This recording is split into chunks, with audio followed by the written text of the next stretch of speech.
ይህ ቪዲዮ በቲክቶክ 500,000 ተከታዮችን ስለማፍራት አይደለም።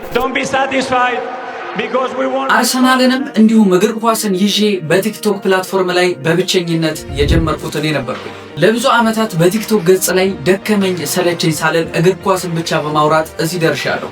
ለብዙ ቲክቶከሮችም መንገድ ከፍቻለሁ። መጀመሪያ እንዳልኳችሁ ይህ ቪዲዮ 500,000 ተከታዮችን ስለማፍራት አይደለም። አርሰናል ዝቅ ባለም ከፍ ባለም ጊዜ እዚህ ፕላትፎርም ላይ ነበርኩኝ። በእነዚህ በርከት ያለ ዓመታት ላይ ግን ሁሌም የምመኘው አንድ ህልም ነበረኝ፣ ዩቲዩብ።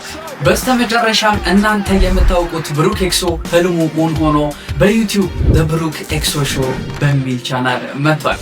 የመጀመሪያውን ስትሪም ከእናንተው ጋር 3000 ሰው በተገኘበት ትልቁ አዳራሽ ዲዮሎፖል ሆቴል አርሰናል ከማንቸስተር ሲቲ የሚያደርጉትን የፍጻሜ ጨዋታ አብረን የመጀመሪያ ስትሪማችንን እናደርጋለን። ፖድካስት፣ ማች አናላይሲስ፣ ጎል ሪአክሽንስ፣ ስትሪም፣ የተለያዩ ነገሮችን ከመዝናኛ እስከ ቁም ነገር ድረስ ብሩክ ኤክሶ ሾው ይዞላችሁ መጥቷል። ለሁላችሁም የእግር ኳስ ቤተሰብ የዩቲዩብ ቻናሌ ሊንክ ባዮ ላይ አለ። በፍጥነት ሰብስክራይብ አድርጋችሁ ፍቅራችሁ እንድታሳዩኝ እጠይቃለሁ። እወዳችኋለሁ። አመሰግናለሁ።